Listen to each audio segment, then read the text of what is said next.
여러분 안녕하세요. 데이터브릭스의 김도욱입니다. 와우, 참 델타에 대해서 관심이 많으신 것 같아요. 그래서 이번 세션에서는 델타 레이크로 레이크하우스 구축하기란 제목으로 세션을 진행하도록 하겠습니다. 그래서 이번 세션에서는 델타 레이크에 대해서 주로 얘기할 건데요. 발음하기가 쉽지 않아서 그냥 줄여서 델타라고 부르겠습니다. 그래서 여러분들이 기존 데이터 레이크 프로젝트에서 델타를 사용해야 되는 이유, 그리고 데이터브릭스는 왜 델타를 사용해가지고 레이크하우스 플랫폼을 구축했는지 그 이유들에 대해서 한번 살펴보도록 하겠습니다. 오늘은 크게 델타에 대해서 크게 세 가지 주제로 말씀을 드릴 건데요. 첫 번째로는 기존 데이터 레이크의 아키텍처를 한번 살펴보면서 여기서 발생할 수 있는 문제점이 무엇인지 한번 살펴볼 거고요. 그리고 이를 통해서 델타를 통해서 여러분들은 이 문제점을 어떻게 해결할 수 있는지도 한번 살펴보도록 하겠습니다. 그리고 두 번째로는 델타가 오픈소스 델타로 거듭나기까지의 발자취를 거쳐보면서 여러분들이 오픈소스 델타를 통해서 어떤 이점을 얻을 수 있는지 바라볼 거고요. 마지막으로는 여러분들이 레이크하우스에서 델타를 사용해야 되는 이유에 대해서 다시 한번 정리해 보도록 하겠습니다. 그래서 기존 데이터 레이크의 도전 과제에 대해서 먼저 말씀드리기 전에 기존 데이터 레이크의 일반적인 아키텍처에 대해서 한번 알아보도록 하겠습니다. 지난 10년간 데이터 레이크는 일반적으로 람다 아키텍처로 구성되어 있습니다. 람다 아키텍처란 거는 람다라고 하는 문자열을 왼쪽으로 90도 높여가지고 생긴 게 비슷하다고 해가지고 람다 아키텍처라고 불리는데요. 람다 아키텍처는 크게 두 가지의 파이프라인이 존재하고 있습니다. 첫 번째로 위에 보시는 것처럼 실시간 데이터 파이프라인이 존재하고요. 두 번째로는 아래 내려가는 흐름처럼 분석을 위해 이력 데이터를 동기화하는 데이터 파이프라인이 존재합니다. 그리고 이런 이력 데이터는 과거에는 데이터 웨어하우스나 하드 파일 시스템을 사용했지만 지금에는 클라우드의 오브젝트 스토리지를 사용하고 있는 추세입니다. 하지만 이런 람다 아키텍처 디자인 패턴에는 여러 가지 문제점들이 존재하고 있는데요. 그 문제점들에 대해서 한번 살펴보도록 하겠습니다.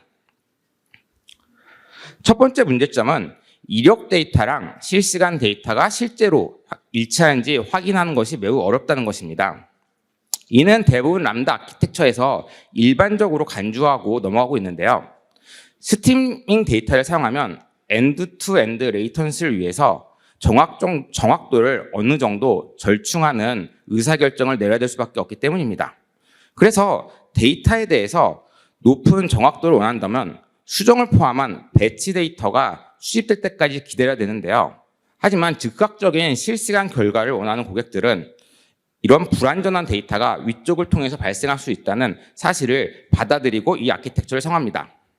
이로 인해서 발생할 수 있는 문제는 실시간 데이터랑 과거 데이터, 즉 배치 데이터의 두 파이프라인의 결과가 일치하지 않을 수 있다는 문제점이 발생합니다.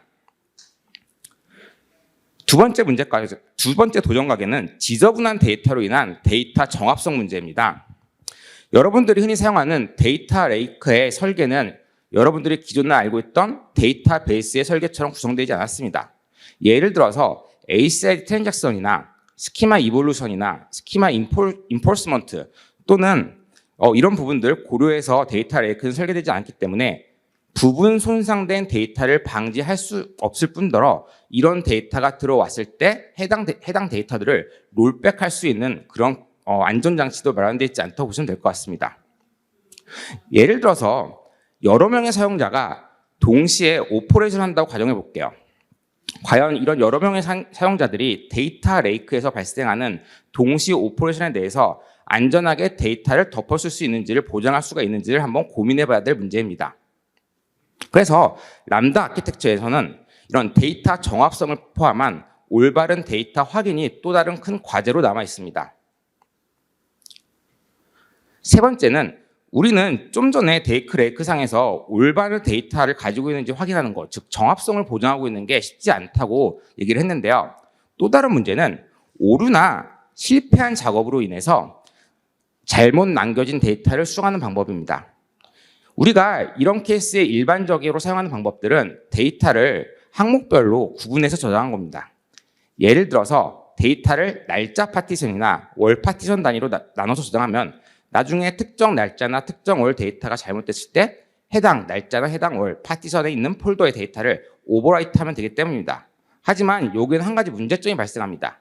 예를 들어서 월 데이터 중에서 특정 한 건만 잘못됐을 때 그 건에 잘못된 데이터를 엎어씌우기 위해서 전체 일 파티션 또는 월 파티션을 접어쓰는 것은 비효율적이기 때문입니다. 그리고 마지막 네 번째는 데이터 변경입니다. 여기서 얘기한 데이터는 좀 전에 실수나 작업의 오류로 발생한 그런 데이터가 아닌 사용자가 의도적으로 데이터를 수정하기 위해서 데이터를 변경한 일입니다. 그러면 기존의 데이터 레이크에서 이런 데이터 업데이트 작업이 왜 힘들까요? 그 이유는 기본적으로 ACID 트랜잭션을 지원하지 않기 때문인데요. 예를 들어서 여러분이 기존의 데이터 레이크에서 업데이트를 하거나 아니면 데이터를 머지할 경우 해당 작업들이 기존에 돌고 있는 다른 작업이나 오퍼레이션과 충돌될 걸 방지하기 위해서 이런 작업들을 별도로 실행시키거나 독립적인 프로세스로 분리해서 실행할 수밖에 없습니다. 이로 인해서 발생할 수 있는 문제는 뒷단에 있는 다운스트림 파이프라인들이 지연되게 됩니다. 그리고 이런 다운스트림 파이프라인의 지연은 결국 여러분들이 사용하는 BI나 리포팅에서 데이터의 적시성에 문제를 발생하고 있습니다. 그래서 저희는 지금까지 크게 네 가지 문제에 대해서 한번 알아봤습니다.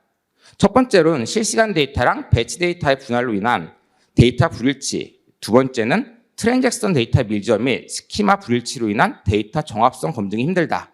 세 번째로는 오류나 실패한 작업에 대해서 재처리 시에 비효율성, 네 번째로는 데이터를 수정하려고 할 경우 다운스트림의 지연이 발생해서 데이터의 적시성을 잃어버릴 수 있다는 것을 말씀드렸습니다. 그래서 많은 기업들은 데이터 엔지니어를 포함해서 데이터 사이언스트, 데이터 분석가 분들을 이러한 비즈니스에서 가치를 창출하기 위해서 고용을 하지만 실제로 이런 분들은 비즈니스 가치보다는 이런 문제점들을 해결하는 데 더 많은 시간을 보내고 있습니다.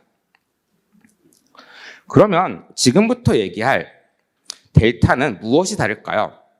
지금부터는 이번 세션에서 얘기하고자 하는 델타에 대해서 한번 알아보도록 하겠습니다.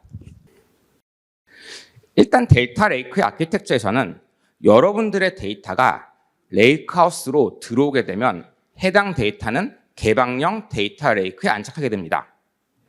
이 데이터의 소스는 스트림일 수도 있고 데이터 수집 도구에 수집하는 배치성 데이터일 수도 있고 그리고 클라우드 오브젝트 스토리에 존재하는 정형 데이터 또는 비정형 또는 반정형 데이터일 수도 있습니다. 데이터 레이크는 내구성을 보장하는 오브젝트 스토리지, 클라우드 오브젝트 스토리지 위에 구성이 되고 있고요. 그리고 데이터 테이블은 기본적으로 배치와 실시간 스트림을 동시에 지원할 수 있게끔 설계가 되어 있습니다. 그리고 이 뒷단에는 아파치 스파겟 스트럭처 스트림이 있습니다. 그래서 여러분들은 기존 람다 아키텍처를 사용했던 배치 파이프라인과 스트림 파이프라인의 분리를 더 이상 사용하지 않고 하나의 파이프라인으로 배치와 스트림을 사용할 수 있습니다.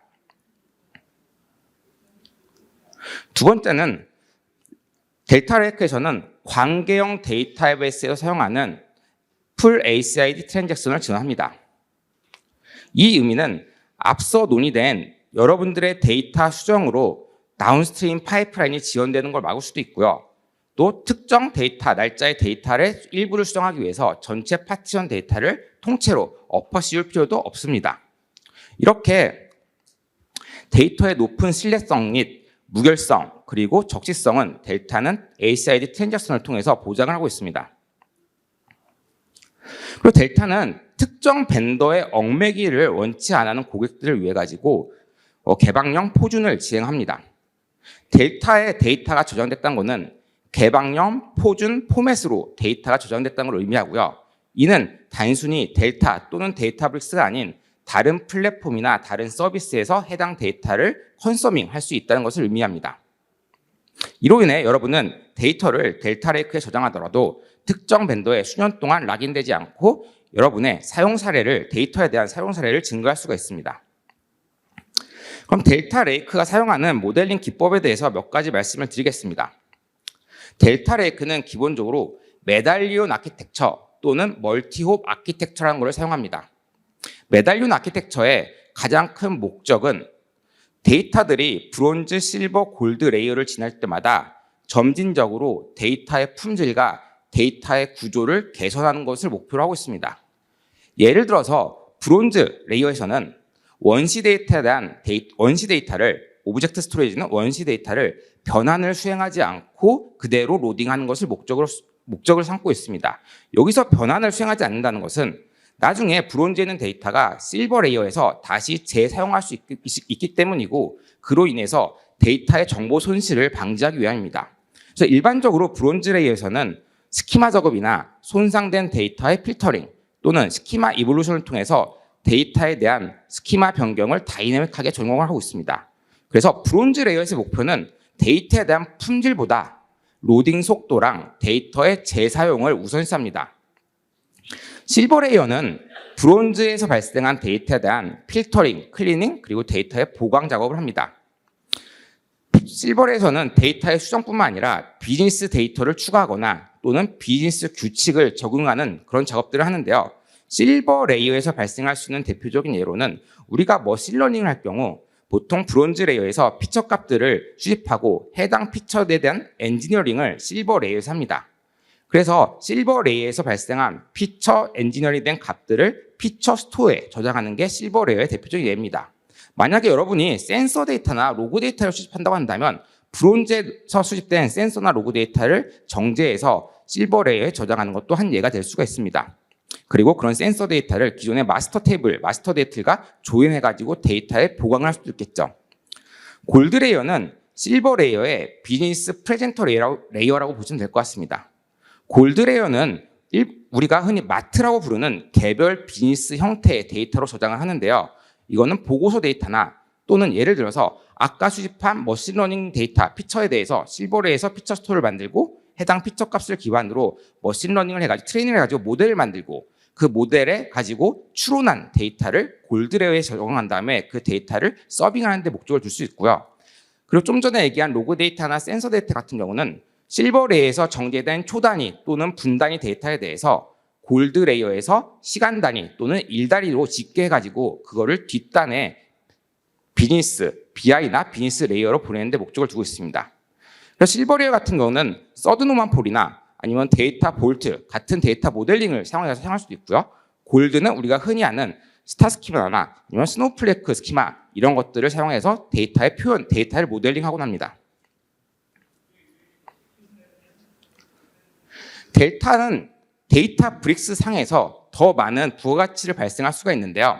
예를 들어서 델타 라이브 테이블이라는 걸 사용한다면 여러분들은 브론즈, 실버, 골드로 가는 데이터 파이프라인을 자동화할 수 있을 뿐만 아니라 각 파이프라인을 지나는 데이터에 대한 품질 체크 그리고 데이터에 대한 옵티마이저 및 모니터링을 자동으로 할 수 있습니다. 그래서 델타 라이브 테이블은 제 세션이 끝난 다음 세션에서 좀 더 데모를 통해서 자세히 설명하기 때문에 델타 라이브 테이블에 대해서 관심 있으신 분들은 계속 계시면 될 것 같습니다. 그리고 브론즈 레이어 같은 경우는 오토로도 같은 데이터브릭스 런타임에서 제공하는 솔루션을 통해서 증분 데이터에 대해서 이그젝틀리 원스 방법으로 데이터를 자동화해서 수집하는 방법을 데이터브릭스의 런타임에서 제공하고 있습니다. 이렇게 데이터 레이크는 사용하기 쉽고 데이터 엔지니어에게 가장 친숙하고 파워풀한 SQL을 기본으로 제공을 하고 있습니다. 그러면 델타 레이크의 구조에 대해서 한번 알아보도록 하겠습니다. 델타는 테이블의 데이터를 표준 오픈 데이터 포맷인 파퀴로 저장을 합니다. 그리고 델타 레이크가 수행하는 진정한 마법은 트랜잭션 로그 파일을 테이블을 구성하고 있는 데이터 파일과 같이 저장한다는 점입니다. 이게 왜 어떤 이점이 있는지는 다음 장부에서 말씀을 드릴 건데요. 그리고 델타의 핵심은 델타 레이크의 기능을 가능케 하는 트랜잭션 로그가 테이블 데이터의 모든 변경 사항의 이력을 포함하고 있다는 겁니다. 이것이 왜 중요한지 한번 보도록 하겠습니다. 보시는 파일 디렉토리 구조는 실제 델타 레이크를 사용했을 때 여러분들의 my 언더바 테이블이라고 하는 테이블의 저장 구조인데요. 보신 것처럼 언더바 델타 로그에 트랜잭션 로그가 저장되는 거고 파티셔닝을 했으면 해당 파티션 키 값의 폴더에 파켓 파일로 해당 데이터를 저장하고 있습니다. 델타 레이크는 기본적으로 트랜잭션을 지원하기 때문에 델타에 저장된 테이블들을 여러분들 단일 진실 공급으로 정할 수 있고요. 기본적으로 그리고 메타데이터, 여기서 얘기하는 트랜잭션 로그를 포함한 메타데이터를 테이블의 데이터에 같이 저장하기 때문에 여러분은 메타데이터 조회를 위해서 외부의 시스템과 연동하고 거기에 의한 성능 병합의 페인을 느끼실 필요가 없습니다. 그리고 과거 데이터를 조회할 수 있기 때문에 여러분들은 과거 데이터 기반으로 ML 모델을 리프로듀싱할 수도 있고요. 그리고 테이블을 과거 시점으로 조회하거나 복구할 수도 있습니다. 그리고 이런 과거 기록들은 여러분들의 기업에서 가버넌스에서 필요한 감사 로그의 일부로 할 수 있는 거죠. 만약에 이 테이블이 페타바이트의 테이블이라고 정을 해볼게요. 그러면 데이터들이 점점 추가되고 언젠가 테라데이터 또는 페타바이트의 테이블이 되면 보신 것처럼 파켓 파일이 추가되거나 데이터가 업데이트거나 델리트 될 때마다 파켓 파일들이 추가될 겁니다. 그리고 그로 인해서 계속 트랜잭션 로그, 즉 제이슨 파일이 쌓이겠죠. 이렇게 되면 나는 특정 시점에 데이터를 조회하면 저 제이슨 로그들을 모두 트래킹해가지고 메타데이터랑 파일과 그리고 스키마 정보, 통계 정보를 가져와야 되기 때문에 성능상 지연이 발생할 수밖에 없습니다. 그래서 이 장점이 있지 않지만 델타 레이크는 기본적으로 스팍의 분산 처리 능력을 활용해서 일정 데이터 이상 트랜잭션 로그가 쌓이면 체크 포인트 파일로 트랜잭션 로그를 리콘사일 해가지고 체크 포인트 파일을 만듭니다. 그래서 리더는 테이블을 조회하면 저 체크 포인트 파일로 가장 최근의 데이터의 변경 구조를 확인할 수가 있는 그런 구조로 되어 있습니다. 델타는 컴퓨팅 엔진으로 데이터브릭스의 레이크하우스 아키텍처를 구축할 수 있는 오픈소스 프로젝트입니다. 그래서 여러분들은 데이터브릭스 델타 레이크를 통해서 빠른 콜 엔진뿐만 아니라 손쉬운 ETL 파이프라인, 그리고 가장 중요한 거는 시장에 매우 빠르게 출시할 수 있는 종단 간 데이터 플랫폼을 제공할 수 있다는 것입니다. 데이터브릭스는 플랫폼 관리가 쉬우며 다른 것보다 최소한의 비용과 오버헤드가 필요합니다. 이것들이 많은 회사들 그리고 오전에 발표한 많은 고객분들이 델타온 데이터브릭스를 사용하시는 이유라고 보시면 될 것 같습니다. 그리고 델타는 다양한 클라우드 플랫폼뿐만 아니라 API 언어, SQL 엔진, ETL 스트리밍 엔진을 에코시스템으로 가지고 있습니다. 본 장표는 델타의 월간 다운로드 횟수인데요. 2021년 5월 델타 2.0을 기반으로 그리고 이번 달 델타 2.3 버전이 나올 때까지 점점 다운로드 횟수는 증가하고 있고 거기에 따라서 에코시스템의 생태계는 점점 더 커지고 있습니다. 우리는 지금까지 데이터 레이크와 직면한 과제와 델타에서 그 문제를 어떻게 해결할 수 있는지 알아봤는데요. 그럼 잠시 델타 레이크가 걸어온 발자취를 살펴보도록 하겠습니다. 델타가 나오기 전인 2017년으로 한번 돌아가 볼게요. 이때는 스팍과 같은 스트럭처 스트림이나 스팍의 스트럭처 스트림이나 SQL을 사용해서 여러 다양한 소스에서 방대한 데이터를 처리할 수가 있었어요. 그리고 그 결과를 파켓 파일 형태로 오브젝트 스토리에 저장을 하고 있고요. 아직도 이렇게 사용하고 계신 고객분들이 많다는 것은 모두 다 알고 있을 것입니다. 하지만 이런 파일 레벨의 테이블들은 데이터베이스가 아닙니다. 좀 전에 제가 말씀드린 트랜잭션 결호 그리고 스키마 강화 이런 문제들을 위해서 테이블이 손상되거나 데이터의 품질이 떨어질 수밖에 없습니다. 그리고 이런 부분을 해결하기 위해서 클라우드의 여러 가지 서비스들을 계속 연결하게 되었고 그거로 인해서 클라우드의 전체적인 복잡도가 증가됐다고 보시면 될 것 같습니다. 그리고 2017년 스팍 AI 서밋 때 2명의 엔지니어가 만나서 한번 논의를 했습니다. 한 사람의 이름은 마이클이고 한 사람의 이름은 도미닉입니다. 마이클은 데이터브릭스의 스팍 SQL과 스팍 스트리밍을 만든 창시자였고 도미닉은 지금 애플에서 데이터 보안 플랫폼 총책임자로 있는 사람입니다. 그래서 도미닉이라는 사람이 마이클이라는 사람한테 이렇게 물어봤어요. 마이클, 우리는 애플에서는 침입탄지 모니터링 시스템을 구축하고 있어. 그리고 우리는 하루에 페타바이트 이상의 로그 파일들이 들어오고 있어. 그래서 우리는 이걸 어떻게 분석할까라고 고민을 해봤더니 데이터 웨어하우스를 구해봤는데 데이터 웨어하우스는 하루에 페타바이트 테일을 저장하기에는 너무 비용적으로 부담이 되고 그리고 우리는 배치랑 스트리밍의 사용 사례를 동시에 해야 되는데 데이터 웨어하우스에서는 이거를 지원할 수 없을 것 같아. 그리고 가장 중요한 거는 침입탐지 시스템에서 제로데이를 대비해가지고 뭔가 예측을 해야 되는데 ML이 데이터 웨어하우스에서는 적합하지 않아. 그래서 우리는 어쩔 수 없이 데이터 레이크를 선택하게 됐어. 근데 그랬더니 실시간 스트리밍과 배치 작업들이 점점 많아지고 이 작업들의 충돌로 인해 가지고 데이터의 손상뿐만 아니라 데이터의 파이프라인들의 페일이 발생하고 우리는 이거를 유지보수하는데 너무 많은 시간을 들이고 있어. 뭔가 방법이 없을까? 라고 물어봤습니다. 그래서 그 시점 이후로 마이클과 도미닉은 그러면 기존의 데이터 레이크의 스토리지 시스템을 떠나서 뭔가 데이터 웨어하우스랑 ML 쪽을 뭔가 손쉽게 사용하면서 트랜잭션을 보장받을 수 없는 스토리지가 없을까라고 해서 창시된 게 바로 델타입니다. 그래서 2018년 데이터브릭스는 델타를 발표했어요. 그리고 델타를 발표하면서 애플의 사용 사례를 들었죠. 애플은 여러 가지 데이터들에 대해서 트랜잭션과 스키마 강화로 데이터에 대한 안정성과 그리고 쿼리 성능 향상을 증대시켰다라는 사례를 발표했습니다. 그리고 2019년 델타 레이크를 오픈 소스화했습니다. 그래서 여러분들은 2019년부터 델타 레이크 기반으로 확장 가능하고 성능이 검증된 스파크 기반의 환경을 구현을 가능했죠. 하지만 2019년 당시에는 모든 델타의 기능을 오픈 소스화한 게 아니었습니다.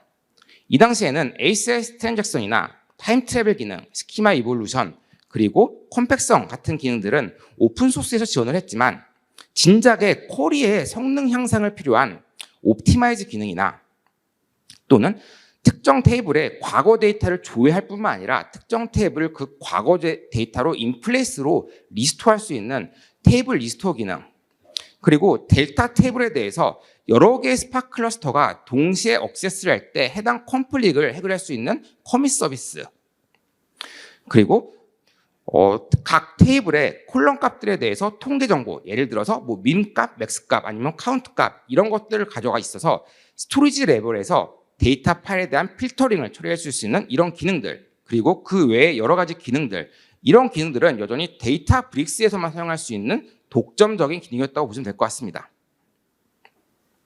그리고 2020년 델타 2.0을 발표하면서 데이터 브릭스는 델타 레이크의 모든 기능을 오픈 소싱화했습니다. 그래서 여러분들은 기존에 오픈 소스에서 사용했던 기능 플러스 데이터 브릭스 런타임에서만 사용할 수 있었던 이런 기능들은 현재 모두 사용할 수가 있습니다. 그래서 여러분들이 지금 1점 버전 때 델타를 사용하시거나 아니면 델타로 갈 계획이 있으신 분들은 오픈 소스를 델타로 사용함으로써 모든 기능의 이점을 충분히 얻을 수가 있습니다. 예를 들어서 여기서 한 가지만 짚어보도록 하겠습니다. 여기 보이는